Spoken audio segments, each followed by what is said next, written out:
우리 하나님 말씀 함께 보시겠습니다. 오늘 말씀은 시편 24편 1절에서 10절까지 말씀입니다. 시편 24편 1절에서 10절까지 계신 곳에서 저와 여러분이 한 목소리로 함께 읽죠. 시작. 땅과 그 안에 가득 찬 것이 모두 다 주님의 것. 온 누리와 그 안에 살고 있는 모든 것도 주님의 것이다. 분명히 주님께서 그 기초를 바다를 정복하여 세우셨고 강을 정복하여 단단히 세우셨구나. 누가 주님의 산에 오를 수 있으며 누가 그 거룩한 곳에 들어설 수 있느냐. 깨끗한 손과 해맑은 마음을 가진 사람, 헛된 우상에게 마음이 팔리지 않고 거짓 맹세를 하지 않는 사람이다. 그런 사람은 주님께서 주시는 복을 받고 그를 구원하시는 하나님께로부터 의롭다고 인정받을 사람이다. 그런 사람은 주님을 찾는 사람이요 야곱의 하나님의 얼굴을 사모하는 사람이다.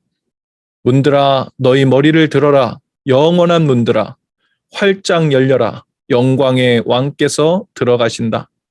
영광의 왕이 누이시냐?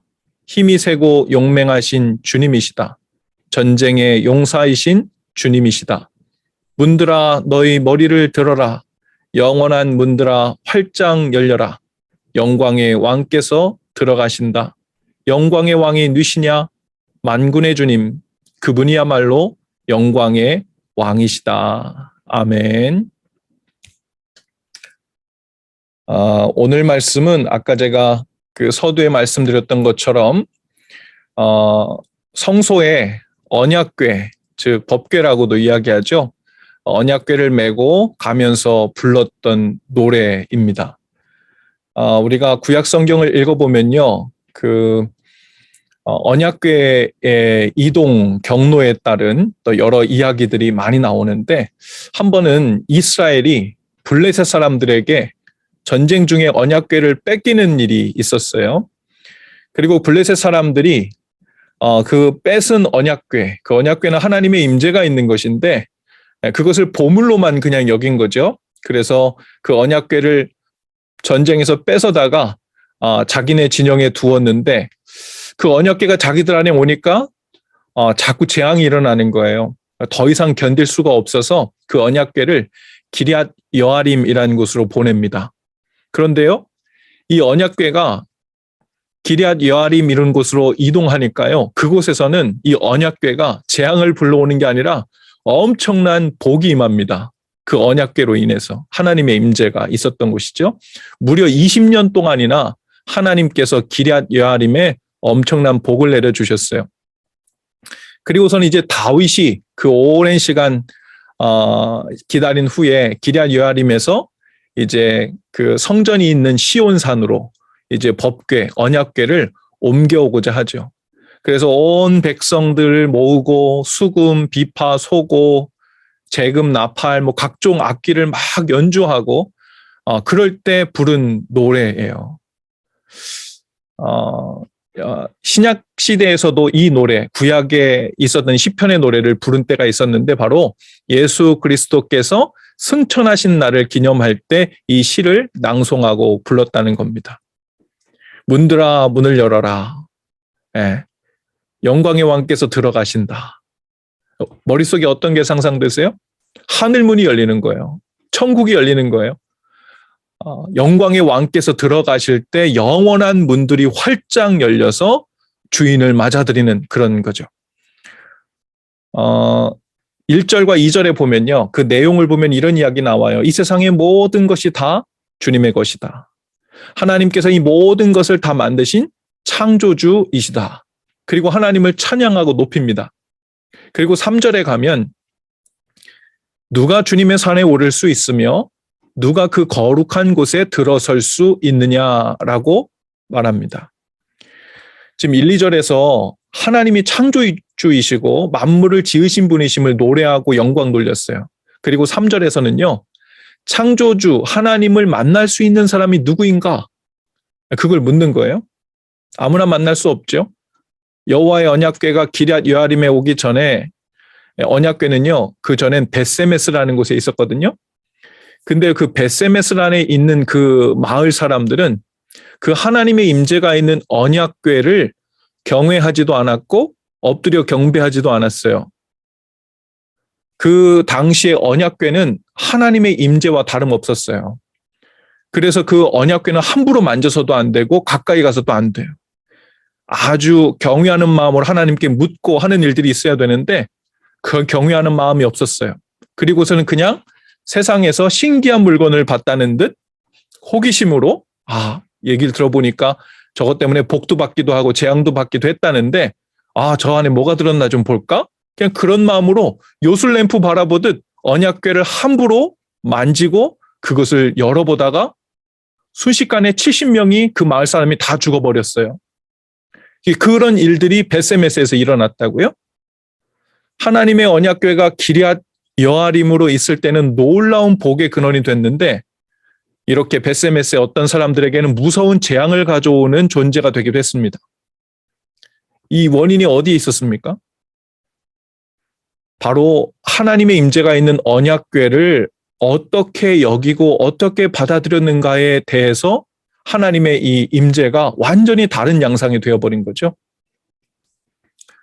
하나님은 너무 좋으신 분이시지만 그렇다고 아무나 하나님을 섬길 수는 없어요. 오늘 한마디로 이야기하자면 하나님을 경외하는 자만 하나님을 만날 수 있고 하나님을 경외하는 자만 하나님을 섬기고 하나님의 자녀가 되는 거죠. 그래서 언약궤를 맨 제사장이요. 지금 시편 24편을 성전에 올라가면서 궤를 메고 가면서 노래하는 거예요. 여호와의 산에 오를 자가 누구입니까? 그 성전에 거룩한 성전에 설 자가 누구입니까? 하고 제사장이 선창을 하는 거예요. 백악관의 청와대에 아무나 들어갈 수 없잖아요. 우리가 사는 아파트만 해도 막 세큐리티 있고 혹은 뭐 우리 모르는 이웃이 아무나 막 들어올 수 없잖아요. 주인의 허락을 받아야 들어오는 거예요. 하물며 천지를 지으신 영광의 하나님 계시는 성전에 들어갈 때 아무나 들어갈 수 없는 거죠. 하나님이 허락하시는 자만 들어올 수 있는데 어떤 자라는 거예요? 그 사람들이 하나님을 경외하는 자라는 거죠. 제사장의 이 3절의 물음에 회중들이 4절에서 이렇게 대답합니다. 어떤 자가 하나님의 산에 오를 수 있습니까? 성전에 들어갈 수 있습니까? 그랬더니 깨끗한 손과 해맑은 마음을 가진 사람, 헛된 우상에게 마음이 팔리지 않고 거짓 맹세를 하지 않는 사람입니다. 하고 회중들이 뒤따르면서 이야기합니다. 지금 그 성전으로 언약궤를 맨 제사장을 뒤따라 가면서 하는 얘기예요. 자기들이 지금 성전 안에 지금 막 들어가려고 하는 차예요. 그러면서 이 이야기는 객관적인 누군가를 얘기하는 것이 아니라 바로 이 성전을 향해 가고 있는 우리가 이러한 사람이어야 합니다라는 자기 고백인 거예요. 깨끗한 손, 해맑은 마음을 가진 사람, 헛된 우상에게 마음이 팔리지 않는 사람. 이렇게 자기들 입으로 얘기하면서 자신을 돌아봤을 거예요. 내가 지금 성전에 올라가고 있는데 내가 헛된 우상에게 마음이 팔려 있지는 않는가? 거짓 맹세를 하진 않았는가? 마음이 깨끗한 자인가? 악을 행하지 않고 손이 깨끗한 자로 행했나? 이것을 뒤돌아보면서 입으로 고백하면서 성전을 향해 언약궤 뒤에서 따라가고 있는 거죠. 그런데 분명히 해둬야 될 것이 있습니다. 여기서 나열하고 있는 일들, 자격의 일들을 보면요. 도덕적이고 윤리적인 사람, 더 착한 사람을 말하는 것으로만 보여질 수 있어요. 하지만 이 모든 행위의 결과를 삶에서 보이는 사람은 어떤 사람이냐면 바로 하나님을 경외하기 때문에 이러한 삶의 모습이 드러나는 사람이라는 뜻이라는 겁니다. 단순히 더 착한 사람, 더 윤리적인 사람을 말하는 게 아니고 성경에서도 악을 덜 행하는 사람은 있어도 죄가 없는 사람은 없어요. 네.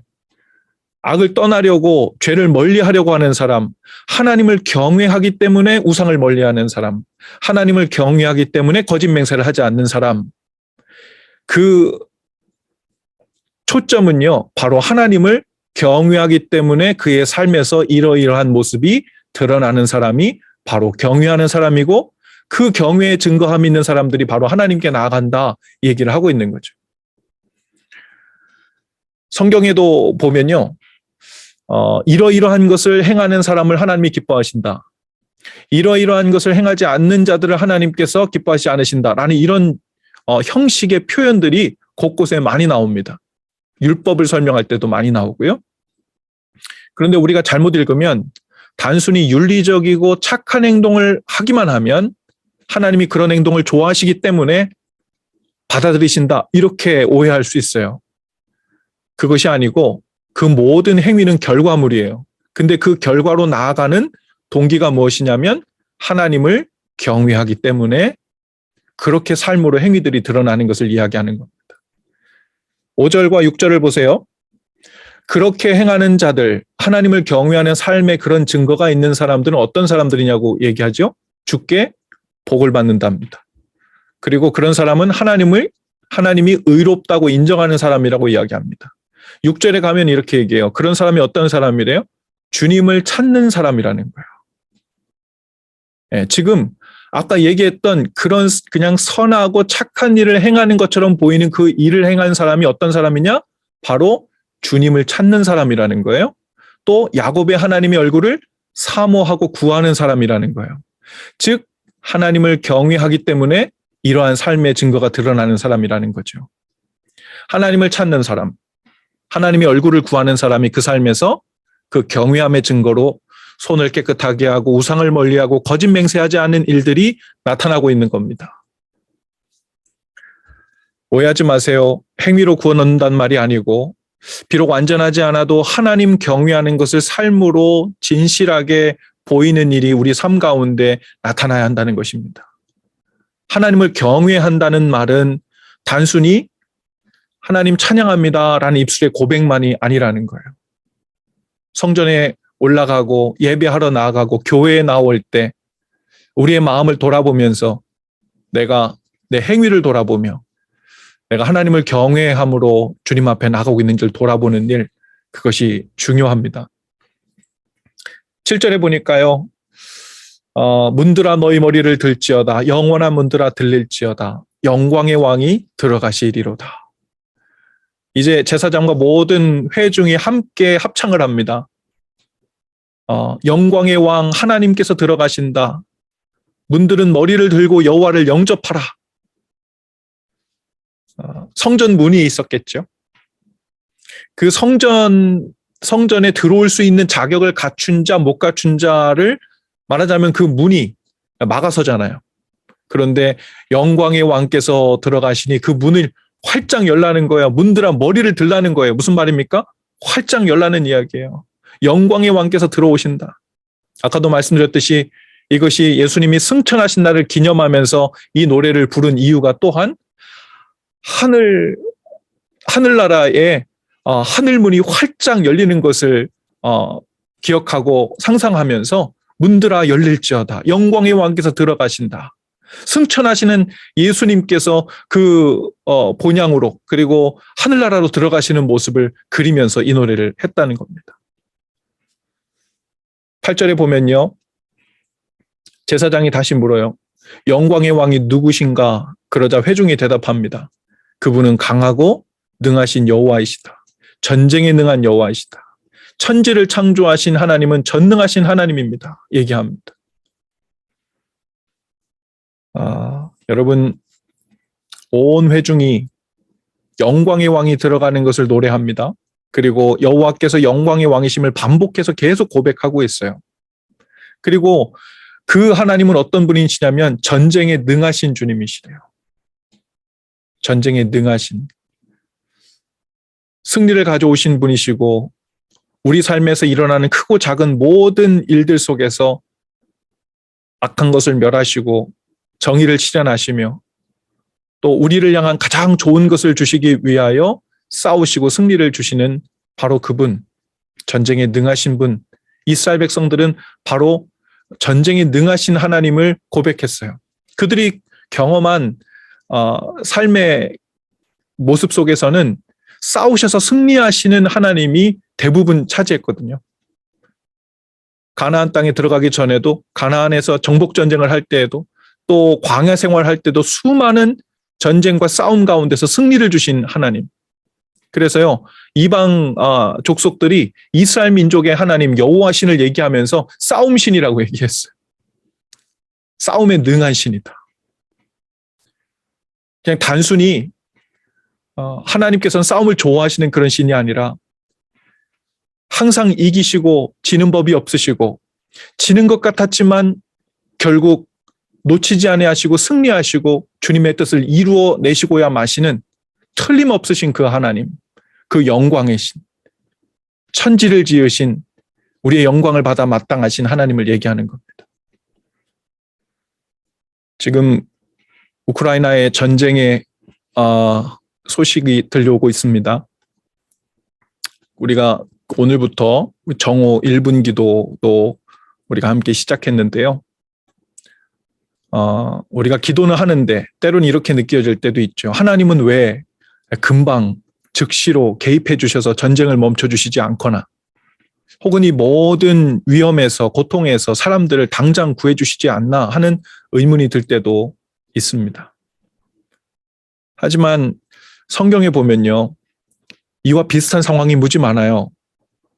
때로는 하나님께서 그분의 때에 즉시로 개입하셔서 일하시기도 하시지만 어떨 때는 그보다 더 많은 경우에 하나님께서 손을 놓고 계신 것이 아닌가 싶을 정도로 그 어두운 일이, 그 아픈 일이, 고통의 일이 그냥 진행되고 있는 것이 우리 눈앞에 보이기도 하죠. 여러분, 선지서 보세요. 이사야, 느헤미야, 예레미야, 에스겔 여기에 보면요. 어떤 일들이 일어나죠? 여러분, 결국 바벨론 제국에 유다 백성들이 다 끌려가요. 북이스라엘이 아시리아에 다 끌려가요. 나중에 바벨론이 막 흥하는 것 같아요. 페르시아 제국이 막 흥하는 것 같아요. 애굽도 다 자기 마음대로 하는 것 같아요. 이방의 왕들이 자기들 뜻대로 막 하는 것 같고 무력한 하나님께서 손을 놓고 계시는 것 같이 보입니다. 그런데 이 선지서가 나중에 무슨 이야기를 계속 기록하냐면요. 하나님께서 때가 되셨어요. 그리고서 하나님께서 그냥 두셨던 것이 아니라 그때 바벨론의 죄와 그때 행했던 페르시아의 죄와 그때 행했던 애굽의 죄와 블레셋의 죄와 모든 족속들의 행위를 하나하나 낱낱이 선지자의 입으로 다 말씀하시면서 그것에 대한 심판을 명하시고 모든 정의를 바로 고쳐 잡으시고 그리고 고통 가운데 기도하고 있었던 것이 다 수포로 돌아가고 다 허공에 흩어진 줄 알았는데 그 모든 기도를 듣고 계신 하나님께서 이스라엘을 회복시키시고 새롭게 하시는 하나님의 때가 분명히 온다는 것, 성전을 회복시키시고 하나님께서 다시 그 성전에 기름을 부어주시고 성령을 부어주시는 놀라운 일들이 나타나는 것을 우리는 이 선지자의 성경을 보면서 우리에게 기록하고 있는 것이 바로 그것이에요. 지금도 마찬가지예요. 오늘 우리가 살고 있는 이 시기도요. 어떨 때는 악한 자들, 힘 있는 자들 마음대로 다 되는 것 같고 우리가 기도하고 하는 것이 그저 땅에 떨어지는 것 아닌가. 너무 무력하게 그냥 허공에 사라져버리고 그저 힘있고 악을 행하는 자들의 마음처럼 다 진행되는 것 아닌가 하는 그런 마음이 들 때 있어요. 그러나 성경은 우리에게 말씀하십니다. 하나님이 다 카운트하고 계시고 주님의 완전한 때를 위해 하나님이 심판하시고 회복시키시고 그 뜻을 이루는 때가 있다는 것입니다. 그래서 우리에게 기도하라는 거예요. 그리고 은혜를 구하라는 겁니다. 이 세상의 전쟁을 위해서만이 아니라 오늘 우리 삶 속에서도 크고 작은 많은 전쟁들이 있어요. 억울한 일도 만나고요. 그리고 하나님께서 좀 풀어주셨으면 하는 일들도 만나고 응어리진 일들도 우리 가운데 만납니다. 그러나 여러분 기억하세요. 예수님께서 이 땅에 오셔서 우리에게 명하시는 것은 로마 제국의 정권을 당장 정복시켜서 주님께서 이 땅에 하나님 나라를 로마 제국 대신에 다시 세우는 것이 주님의 뜻이 아니라는 거예요. 주님이 뭐라고 하시죠? 내 나라는 여기 속한 것이 아니라는 거예요.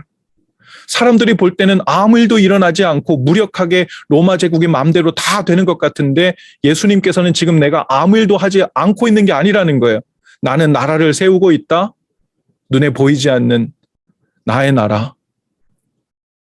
그 나라가 하나님 나라가 세워지고 있다는 거예요. 믿는 자들 안에서 영혼들이 구원받고 있고 잃어버렸던 자들이 하나님을 주로 고백하고 돌아오고 있고 고난과 고통 속에서도 믿음을 잃지 않고 하나님의 주권을 하나님의 왕되심을 인정하고 있고 이런 일들이 우리 가운데서 나타나고 있는 것이 하나님 나라가 세워지고 있는 일이에요. 그것을 너무나도 선명하게 우리에게 이미 말씀해 주셨고 우리는 그 시대를 살고 있고 그 나라를 바라보며 사는 것이라고 우리에게 말씀하십니다. 오늘 주님은 우리에게 은혜를 베푸십니다. 그래서 감당할 시험에 대한 이야기도 주셨고 또 우리가 필요할 때 주님께서 은혜를 내려주시기도 하십니다. 그러나 분명한 것은 우리가 원하는 모든 원함대로 이 땅을 깨끗하게 모든 순간에 정복시키시는 그때는 아직 오지 않았다는 거예요. 하지만 우리가 그 은혜를 위해서 우리가 구할 것을 구합니다.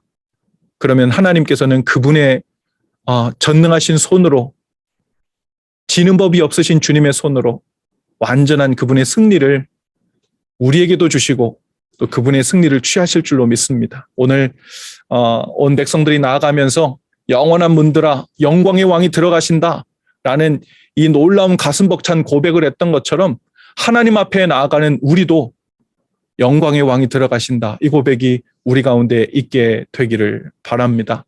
우리 함께 찬양하고 함께 기도하는 시간 갖죠. 귀하신 주님, 오늘 하나님을 경외하는 마음으로 나와 주의 이름을 부르고 주의 음성을 들으며 또한 우리가 간구하며 기도했습니다. 주님, 긍휼히 여겨주시고 은혜를 베풀어 주시옵소서. 우리가 마땅히 싸워야 할 선한 싸움을 싸우게 하시고 주님 앞에 나가기에 부족함 없도록 주님을 경외하고 주님을 사랑하는 마음이 우리 가운데 식어지지 않도록 그것을 놓치지 않도록 깨어있는 마음을 허락하여 주시옵소서. 또한 우크라이나 땅을 위하여 간구하며 기도한 우리의 기도를 들어주시옵소서.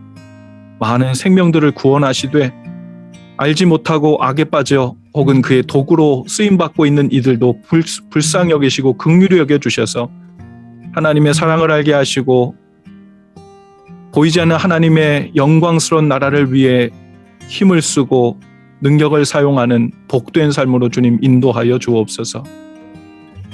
이 모든 어두움 속에서도 주의 빛을 환히 비춰주셔서 주께서 영광의 왕이시며 빛이시자 생명이심을 드러내 주시옵소서.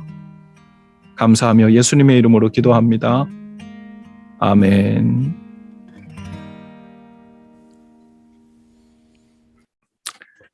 감사합니다. 예배 마쳤고요. 우리 인증샷 한번 찍을까요? 자, 얼굴 한번 보여주실 수 있는 분들 한번 보여주시면 감사하겠습니다. 곤란하신 분들은 우리 하트로 반응해 주셔도 되겠습니다. 자, 우리 얼짱각 먼저 찍겠습니다. 얼짱각. 네. 준비되셨죠? 찍을게요. 하나, 둘, 셋. 네. 이번에는 하트하고 한번 찍을게요. 하나, 둘, 셋. 네. 감사합니다. 오늘 한 기도의 자리에 나오신 여러분 축복합니다. 평안한 밤 되시고 또 주일날 함께 뵙겠습니다. 좋은 밤 되세요. 굿나잇입니다. 좋은 밤 되세요.